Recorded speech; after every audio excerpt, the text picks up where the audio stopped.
Glomerulus and Bowman's capsule. आगे पूरा एक ट्यूब्यूल है पर उसके वेरियस सेक्शन है। Proximal convoluted tubule, descending limb of loop of Henle, ascending limb of loop of Henle, distal convoluted tubule and collecting duct. पर है तो ट्यूब्यूल, पूरा ट्यूब्यूल है। इसी तरह से दूसरी साइड भी अगर देखा जाए तो नेफ्रॉन को एक ब्लड की सप्लाई अफरेंट आर्टीरियोल के जरिए होती है, और अफरेंट आर्टीरियोल के बाद जैसे ग्लोमेरुलस है, ग्लोमेरुलस के बाद एक इफरेंट आर्टीरियोल वहां से अराइव होता है। इफरेंट आर्टीरियोल के बाद दो कैपिलरीज के नेटवर्क है, एक है पेरीट्यूबुलर नेटवर्क होता है और दूसरा होता है वेसा रेक्टा होता है। तो एक यानी हम कहेंगे फिल्टरिंग यूनिट, एक जिस तरह से ट्यूब्यूल है, और तीसरी जो कंपोनेंट में जो चीज शामिल है that is the blood capillaries का नेटवर्क होता है।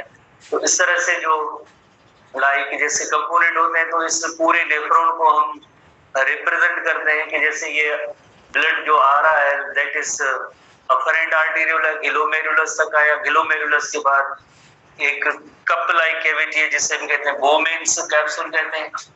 बोमेन्स कैप्सूल है, बोमेन्स कैप्सूल के बाद जैसे आगे पूरा ट्यूब्यूल है, आगे जो ट्यूब्यूल सेक्शन है जिसको कलेक्टिवली हमें एक सिंगल ट्यूब्यूल से रिप्रेजेंट करते हैं, जिसके अंदर प्रोक्सिमल कन्वोल्यूटेड ट्यूब्यूल भी आ गया, जिसके अंदर जैसे descending limb of loop of Henle, ascending distal convoluted tubule, collecting duct, ये सब ट्यूब्यूल है, ये सब ट्यूब्यूल है। और you know very well tubule के अंदर क्या होता है, फिल्ट्रेट होती है। ट्यूब्यूल के अंदर जो फिल्ट्रेट होती है, ट्यूब्यूल के अंदर जो लिक्विड या फ्लूइड होती है उसका नेम होता है फिल्ट्रेट।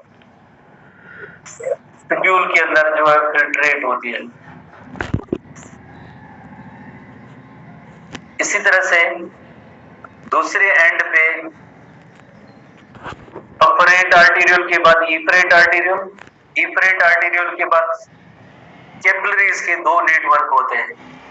कैपिलरीज के दो नेटवर्क होते हैं, उन दो नेटवर्क्स और आगे finally you know very well कि उसके अंदर जैसे एक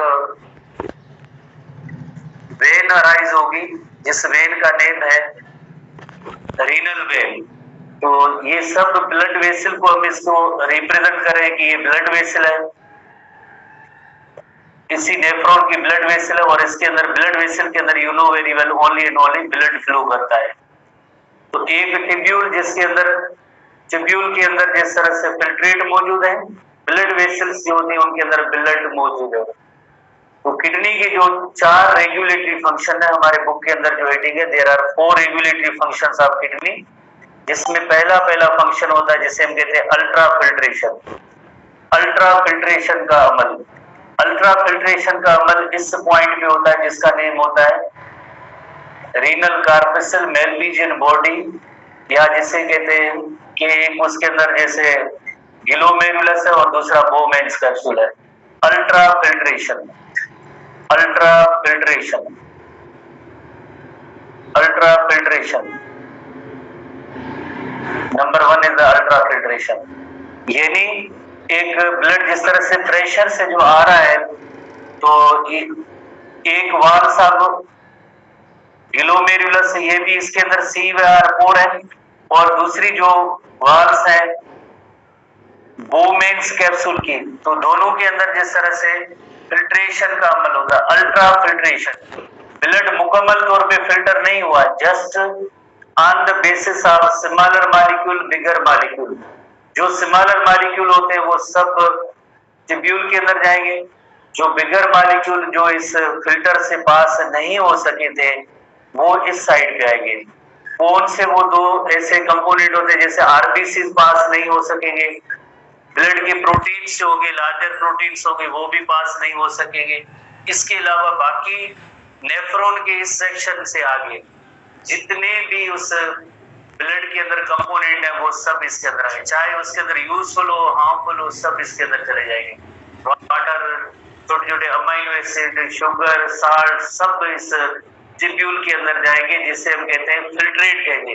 पहले ये सब ब्लड के कंपोनेंट थे, अब जो है ये फिल्ट्रेट हो गए।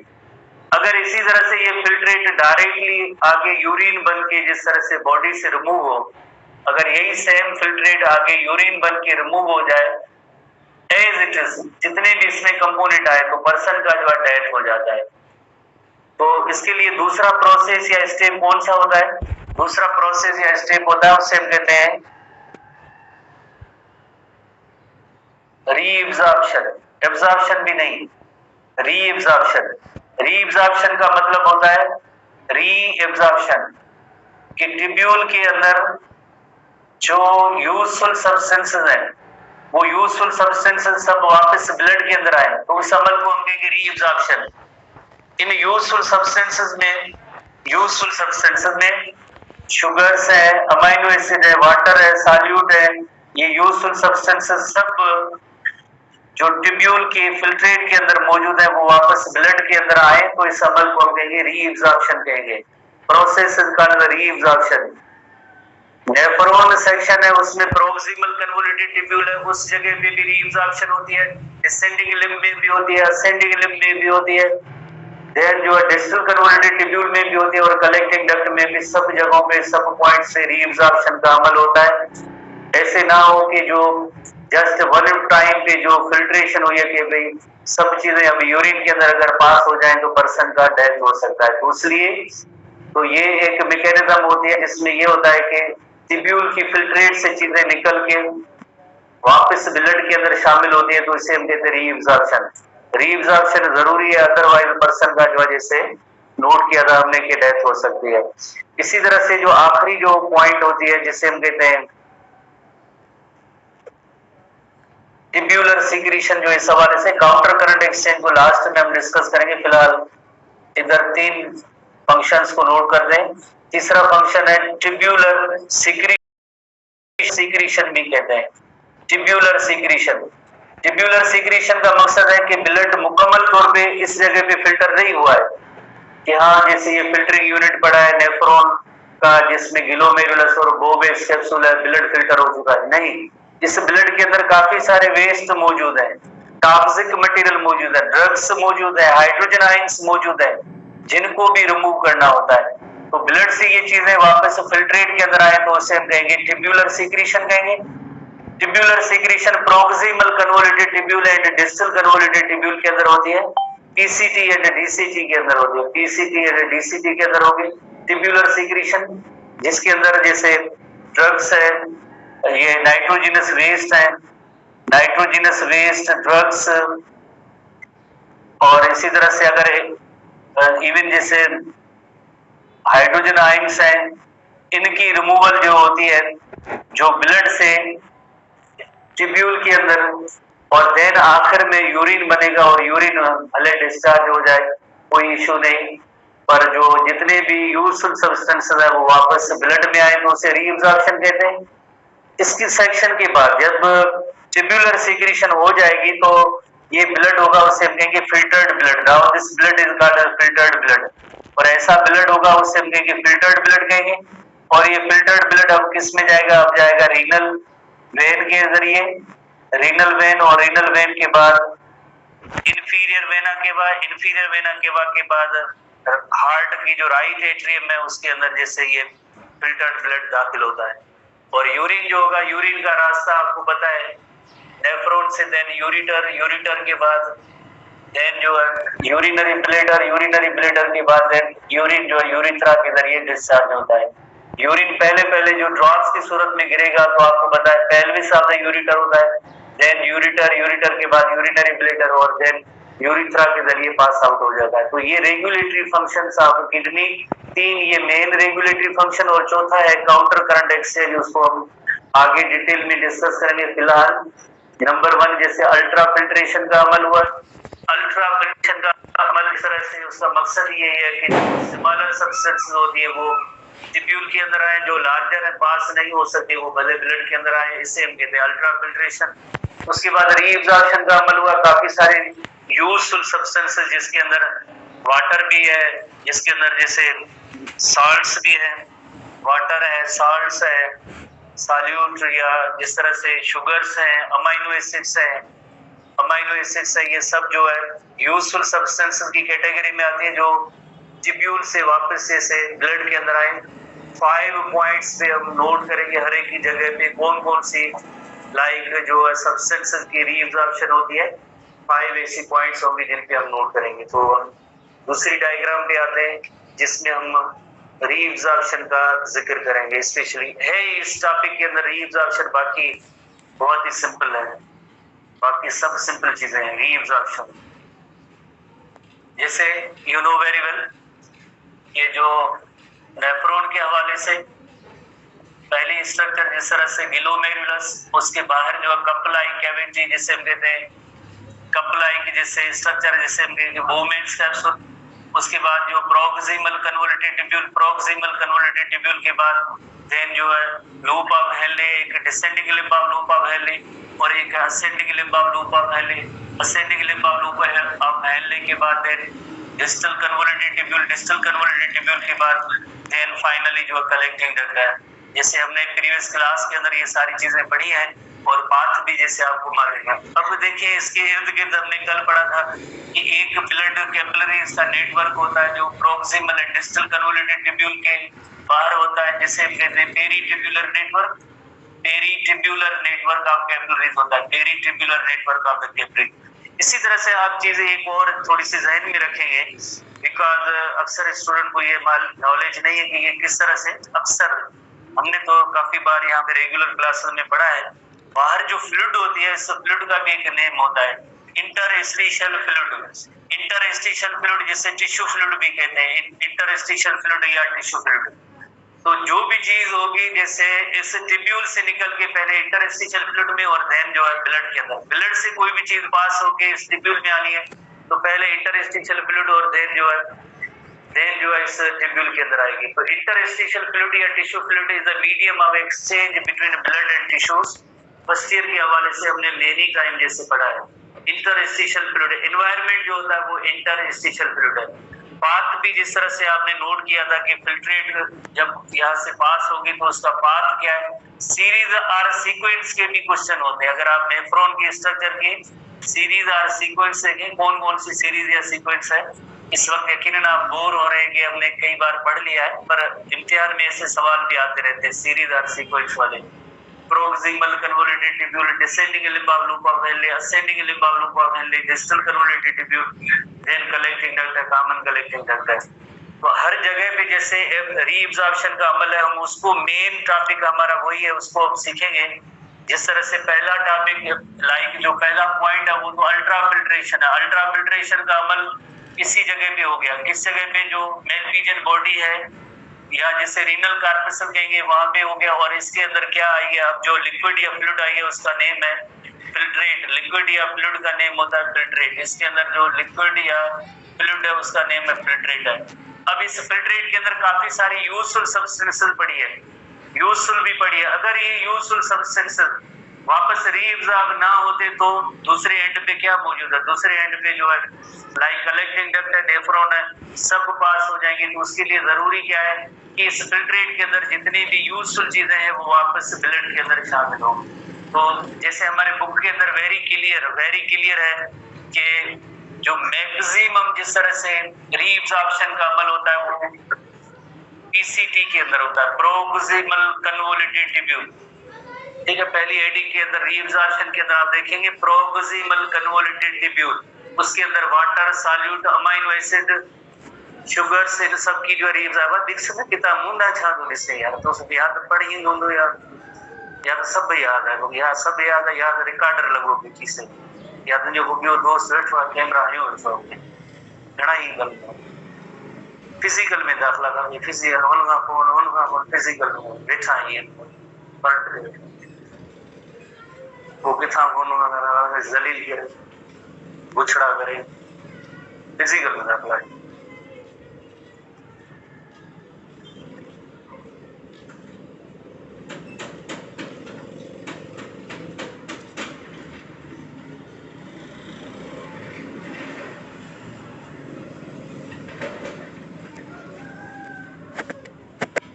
प्रोक्सिमल कन्वोल्यूटेड ट्यूब्यूल में सबसे ज्यादा जो है रीअब्जॉर्प्शन का अमल होता है, हमारी बुक के अंदर वेरी क्लियर है, आप इस पॉइंट को आप नोट करेंगे।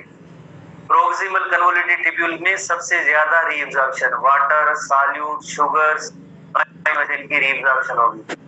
उसके बाद जो दूसरा जो सेक्शन है वो है descending limb of loop of Henle, descending limb of loop of Henle, descending limb of loop of Henle, descending limb of loop of Henley,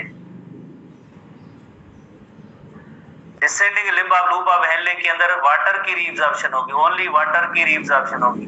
maximum जिस तरह से लॉन्गर जितनी लूप ऑफ हेनले होगी उतना ज्यादा वाटर रीअब्जॉर्ब होगा, उतना ज्यादा वाटर रीअब्जॉर्ब होगा।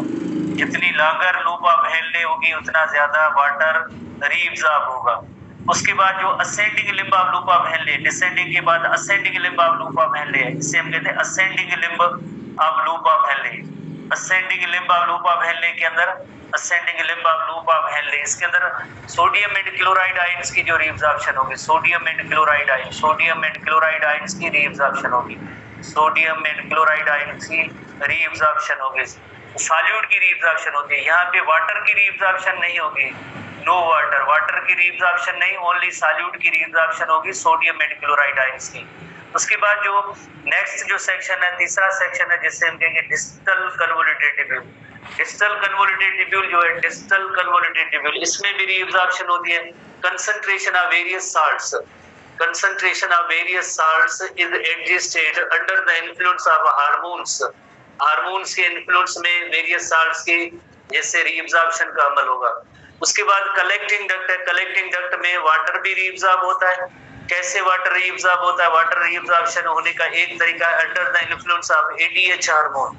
एडीएच हार्मोन का जो टारगेट होता है वो कलेक्टिंग डक्ट होता है। अल्डोस्टेरोन हार्मोन का जो टारगेट होगा वो डिस्टल कन्वोल्यूटेड ट्यूब्यूल होगा। पैराथार्मोन का जो टारगेट होगा वो डिस्टल कन्वोल्यूटेड ट्यूब्यूल होगा। इसी तरह से आपको पता है कि यहाँ पे यूरिया की भी कंसंट्रेशन थोड़ी बहुत जो है यहाँ पे हमारे इंटरस्टिशियल फ्लूइड में होती है। इसके इन्फ्लुएंस की वजह से भी मोर एंड मोर जो वाटर रीअब्जॉर्ब होगा और आखिर में जिस तरह से यूरिन पास होगा वो हाइपरटोनिक ट्रू बॉडी फ्लूइड होगा। हाइपरटोनिक यूरिन होगा। इसका मतलब है कि यूरिन के अंदर वाटर की बहुत ही कम कंसंट्रेशन होगी, बिकॉज वाटर सारा रीअब्जॉर्ब हो जाएगा। जितना भी लाइक फिल्ट्रेट के अंदर वाटर आया था वो सब रीअब्जॉर्ब हो जाएगा। जितना भी फिल्ट्रेट के अंदर वाटर आया था वो सब रीअब्जॉर्ब हो जाएगा। यूरिन जो हाइपरटोनिक फ्लूइड की सूरत में जो है पास आउट हो जाता है। यूरिन हाइपरटोनिक बॉडी फ्लूइड की सूरत में पास आउट हो जाता है। इस तरह से जो है लाइक रीअब्जॉर्प्शन का अमल होता है। अब एक तीसरी जो फीचर आपको पता है टिब्यूलर सिक्रीशन। टिब्यूलर सिक्रीशन हमने नोट किया था, एक पीसीटी और डीसीटी। पीसीटी और डीसीटी के अंदर होता है कौन कौन सी चीजें, नाइट्रोजनस वेस्ट मटेरियल, ड्रग्स, वो फिल्ट्रेट से चीजें निकल के ब्लड में शामिल होगी, वो फिल्ट्रेट से चीजें निकल के ब्लड में शामिल होगी। और जो पहला स्टेप हमने जैसे अल्ट्रा फिल्ट्रेशन पढ़ा, दूसरा जो है 5 प्लेसेस और पॉइंट्स पे जो है रीअब्जॉर्प्शन का अमल होता है। किन किन चीजों की रीअब्जॉर्प्शन होगी? आप आसान तरीका उसके लिए ये है, आप एक घर अगर टाइम हो नहीं हो तो बस कोई इशू नहीं है।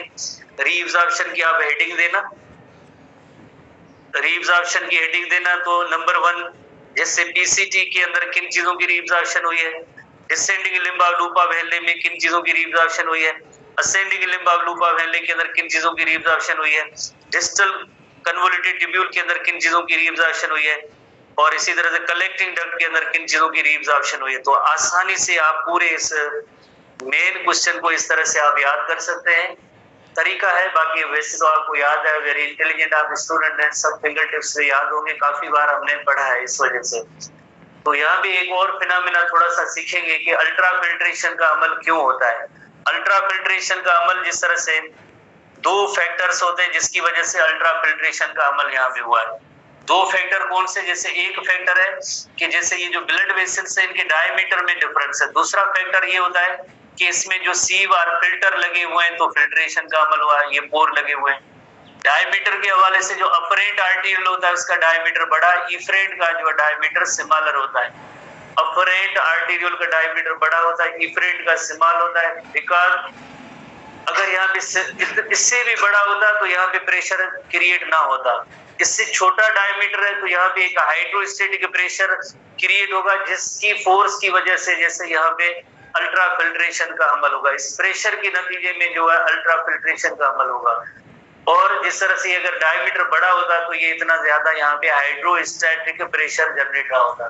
दूसरी रीजन कौन सी है कि ये दोनों जो है वाल्स हैं, चाहे ग्लोमेरुलस हो चाहे बोमेन्स कैप्सूल हो, दोनों की वाल्स सीव लाइक है, फिल्टर लाइक है, जिनके अंदर जो है फिल्टर होने की वजह से सारी चीजें फिल्ट्रेट होकर ट्यूब्यूल के अंदर आती हैं। तो अल्ट्रा फिल्ट्रेशन में ये दो रीजन पड़ेंगे, बाकी आगे जो है 5 पॉइंट्स है, हर एक जगह पे क्या क्या होगा हम एसटीपी बुक पे आते हैं, एसटीपी बुक के हवाले से। तो किडनी के नेफ्रॉन की जो फंक्शन है वो टोटल जैसे 4 जैसे फंक्शन है, 4 फंक्शन की हेडिंग में हम उनको डिस्कस करेंगे। Ultra filtration, reabsorption, tubular secretion and counter current exchange, 3 ये मेन अभी हमने डिस्कस किए। काउंटर करंट को हम लास्ट में डिस्कस करेंगे, इसी सेक्शन से रिलेटेड है। तो इसी तरह से जो आपने पढ़ा था, क्या पढ़ा था कि लाइक जैसे नंबर 1 स्टेप जो पहला सबसे पहला जैसे ब्लड जो रीनल आर्टरी से आया, देन आर्टेरियोल और देन ग्लोमेरुलस और बोमेन्स कैप्सूल, फिल्ट्रेशन का अमल हुआ जो फिल्ट्रेट ट्यूब्यूल में चली गई, तो इस प्रोसेस को हम कहते हैं अल्ट्रा फिल्ट्रेशन कहते हैं। फिर ट्यूब्यूल की चीजें निकल के ब्लड में शामिल होती है तो उसे रीअब्जॉर्प्शन कहते हैं।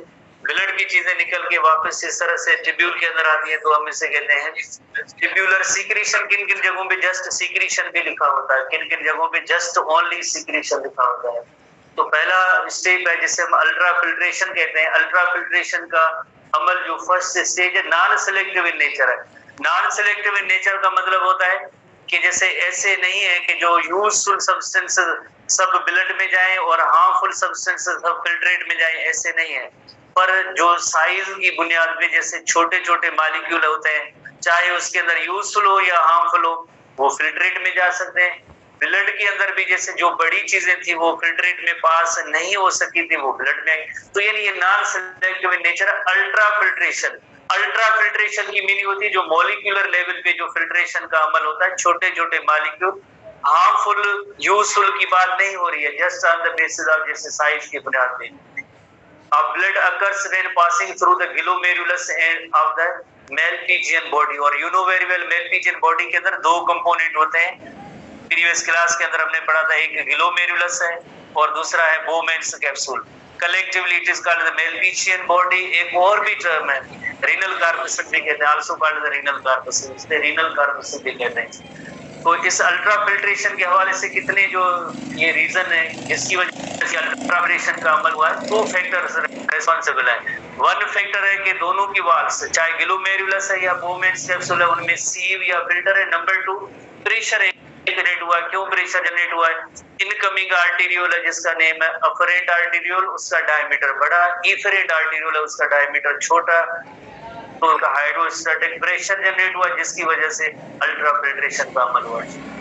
तो number 1 capillary wall of the glomerulus and the walls of Bowman's capsule both sieve like. Sieve की मीनिंग होती है जिस जो पोरस हो, फिल्टर की तरह हो, अंदर छोटे छोटे पोर्स हो, वो sieve like in nature which permits allows all the molecules of the plasma protein and except जैसे प्लाज्मा प्रोटीन और ब्लड के अलावा जितने छोटे छोटे मॉलिक्यूल्स होंगे वो सब फिल्ट्रेट बन जाएंगे। वो सब इस तरह से किधर जाएंगे, वो ट्यूब्यूल के अंदर जाएंगे, सब फिल्ट्रेट बनाएंगे। रिमेनिंग पार्ट आरबीसी या प्रोटीन होते हैं वो ब्लड के अंदर आ जाएंगे। नंबर 2 जो फैक्टर है वो है एक blood pressure in glomerulus is high.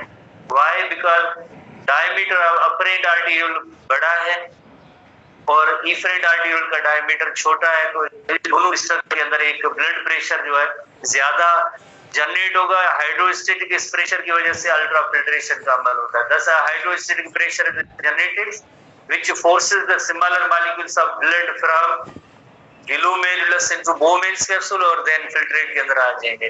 उसके बाद हम दूसरा स्टेप ओवरऑल है रीअब्जॉर्प्शन। रीअब्जॉर्प्शन के हवाले से 5 पॉइंट्स हमने नोट करनी है। नंबर 1 जैसे प्रोक्सिमल कन्वोल्यूटेड, पहला सेक्शन है प्रोक्सिमल कन्वोल्यूटेड ट्यूब्यूल, उसके अंदर कौन कौन सी चीजों की रीअब्जॉर्प्शन होती है? लार्ज अमाउंट ऑफ यानी मैक्सिमम, जैसे large amount of blood is reabsorbed and return to circulation.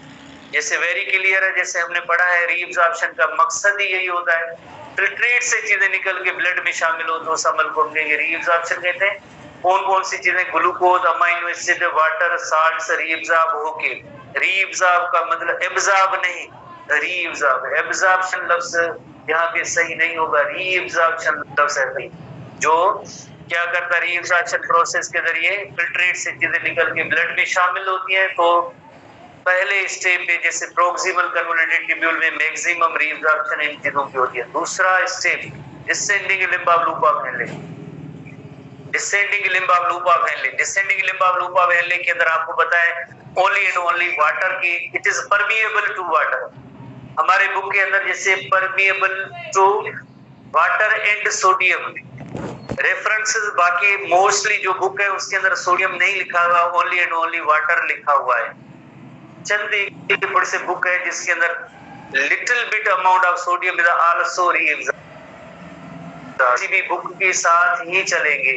It is permeable to water and sodium but almost impermeable to any solute. इसका मतलब ये होता है कि बाकी सॉल्यूट नहीं, इसका मतलब है बाकी सॉल्यूट नहीं, सोडियम की लिटिल बिट जो है रीएब्जॉर्प्शन हो सकती है। जो एसटीबी में एज इट इज है आप उनको ही देखेंगे, it is permeable to water, पर हम मेन फोकस देंगे कि descending limb of loop of Henle के जरिए जैसे वाटर की रीएब्जॉर्प्शन होती है। उसके बाद देना ascending limb of loop of Henle, number 3 component है ascending limb of loop of Henle. Ascend का मतलब होता है अपवर्ड, जो जैसे डिसेंडिंग और यू शेप स्ट्रक्चर है लूप ऑफ हेनले, तो ascending limb of loop of Henle के अंदर सोडियम एंड क्लोराइड आयंस की रीएब्जॉर्प्शन होती है, सोडियम एंड क्लोराइड ओनली, बस वाटर इम्परमिएबल, वाटर वहां से नहीं पास आउट होगा। असेंडिंग limb is impermeable to water, here the reabsorption of sodium and chloride ions takes place active transport की मदद से। Sodium and chloride ions move out of the filtrate and enter into the interstitial fluid. जैसे हमने previous introduction में जैसे discuss किया कि यहाँ पे जो इर्द गिर्द जो एनवायरनमेंट होता है उसे कहते हैं इंटरस्टिशियल फ्लूइड, जिससे टिश्यू फ्लूइड भी कहते हैं। जो चीजें यहाँ से निकल रही है वो किधर जाएंगी, वो सब टिश्यू फ्लूइड या इंटरस्टिशियल फ्लूइड में जाएंगे। जितनी इंटरस्टिशियल फ्लूइड में सोडियम एंड क्लोराइड आएंगे या सॉल्यूट्स ज्यादा होंगे, जितने ज्यादा सॉल्यूट होंगे तो आपको पता है कि वो इंटरस्टिशियल फ्लूइड कैसी होगी, हाइपरटोनिक होगी। जितनी इंटरस्टिशियल फ्लूइड के अंदर सॉल्यूट की कंसंट्रेशन ज्यादा होगी वो फ्लूइड हाइपरटोनिक होगी। जितनी हाइपरटोनिक ज्यादा होगी मोर रीएब्जॉर्प्शन ऑफ वाटर होगा। जैसे ऑस्मोसिस के हवाले से आपको याद है, जितनी सॉल्यूट कंसंट्रेशन जिस जगह पे ज्यादा होती है it attracts water molecule, it attracts water molecule, water molecule को एस्केप होने वो नहीं देते हैं सॉल्यूट। तो ये इस वजह से ये ग्रेडियंट पैदा होता है ज्यादातर इंटरस्टिशियल फ्लूइड का हाइपरटोनिक, ताकि वाटर की रीएब्जॉर्प्शन हो सके। Sodium and chloride ions move out of the filtrate and enter into the interstitial fluid where they are taken into the blood. तो इस पैरा को समझने के लिए जैसे हमने मेनी टाइम फर्स्ट ईयर में टॉपिक पढ़ा है कि ब्लड और टिश्यूज के दरमियान मीडियम ऑफ एक्सचेंज जो होता है वो इंटरस्टिशियल फ्लूइड है, चाहे ये सॉल्यूट हो वाटर हो कुछ भी हो, medium of exchange between blood and tissues is interstitial fluid. चौथा कंपोनेंट होता है उसे हम कहते हैं distal convoluted tubule, distal convoluted tubule. Distal convoluted tubule slightly hypotonic to the blood plasma. क्यों? बिकॉज इससे पहला सेक्शन कौन सा था, इससे पहला सेक्शन था, इससे पहला ascending limb of loop of Henley. Ascending limb of loop of Henle के सॉल्यूट सारे निकल गए थे, अब फिल्ट्रेट जो हाइपोटोनिक है। Ascending limb of loop of Henley से जितने सॉल्यूट थे मैक्सिमम वो रीअब्सॉर्ब हो चुके हैं। अब फिल्ट्रेट के अंदर सॉल्यूट की कंसंट्रेशन बहुत ही कम है, तो हम कहेंगे हाइपोटोनिक है, हाइपोटोनिक टू द प्लाज्मा। तो इधर क्या होगा, डिस्टल कन्वोल्यूटेड ट्यूब्यूल में concentration of various salts is adjusted under the influence of hormone. Hormone कौन से? अल्डोस्टेरोन एंड पैराथार्मोन। अल्डोस्टेरोन का काम होगा सोडियम एंड क्लोराइड आयन की रीअब्सॉर्प्शन और पैराथार्मोन का काम होगा कैल्शियम की रीअब्सॉर्प्शन। तो ये चौथी जो पॉइंट है इसमें concentration of various salts adjusted under the influence of hormone. पांचवी और आखिरी कंडीशन कलेक्टिंग डक्ट है। कलेक्टिंग डक्ट के अंदर किन चीजों की रीअब्सॉर्प्शन होती है? तो फाइनली कलेक्टिंग डक्ट तक अब जो यूरिन और यहाँ से भी मोर जो है रीअब्सॉर्प्शन ऑफ वाटर हो सकती है। कैसे? जिस तरह से under the influence of ADH hormone और इंटरस्टिशियल फ्लूइड के अंदर थोड़ा बहुत यूरिया भी प्रेजेंट होता है जिसकी वजह से वाटर की रीअब्सॉर्प्शन होती है, जिसके जरिए वाटर की रीअब्सॉर्प्शन होती है। तो ये जो सारी पॉइंट्स अभी हमने जो डिस्कस किए हैं, तो पहली पॉइंट थी प्रोक्सिमल कन्वोल्यूटेड ट्यूब्यूल जहां पे रीअब्सॉर्प्शन का अमल हुआ है। सोडियम ये सॉल्यूट भी रीअब्जॉर्ब होंगे, ग्लूकोज भी रीअब्जॉर्ब होंगे, अमाइनो एसिड भी होंगे। मैक्सिमम जो है ब्लू कलर को आप छोड़ दें, ये जो पॉइंट्स हैं ये सब रीअब्जॉर्प्शन के हैं। उसके बाद descending limb of loop of Henley है, उसके अंदर तो वाटर की रीअब्जॉर्प्शन हुई। Ascending limb of loop of Henley है, उसमें सोडियम एंड क्लोराइड। जब ये ऐसे सॉल्यूट्स निकल जाएंगे तो यहाँ की ये जो फिल्ट्रेट हाइपोटोनिक हो जाएगी। हाइपोटोनिक हो जाएगी तो concentration of various solutes is adjusted under the influence of hormone at distal convoluted। अगर सोडियम एंड क्लोराइड आयंस चाहिए, कैल्शियम चाहिए तो भी जिस तरह से यहाँ से रीअब्जॉर्प्शन का अमल हो सकता है। देन जो आखिर में जैसे collecting duct under the influence of ADH hormone, urea भी फ्लूइड के अंदर होता है जिसकी वजह से वाटर भी रिमूव होगा यहाँ से फिल्ट्रेट से और यूरिन से। देन जो यूरिन जो होगा वो बिल्कुल हाइपरटोनिक यूरिन होगा। क्यों हाइपरटोनिक यूरिन होगा? बिकॉज सारा वाटर जो है डिफरेंट पॉइंट्स पे सारा रीअब्जॉर्ब हो चुका है। जैसे हमने कल एक फिगर्स पढ़ी थी, टोटल जिस तरह से 5 litres of the blood 24 hours के अंदर 1100 टू 2000 लीटर तक किडनी के अंदर सर्कुलेट करता है। 180 लीटर्स उसके अंदर जो है फिल्ट्रेट बनती है, उसमें 1 to 2 लीटर यूरिन बनता है। तो जितना ब्लड आए इतना यूरिन तो थोड़ी बनता है, जितनी फिल्ट्रेट आती है इतना यूरिन थोड़ी बनता है। फिल्ट्रेट तो 180 लीटर, जो फिल्ट्रेट का जो रेशो था इसके अंदर जो 180 लीटर था, 180 लीटर था, उसमें यूरिन कितना बनता है? उसमें यूरिन ओनली 1 to 2 लीटर बनता है।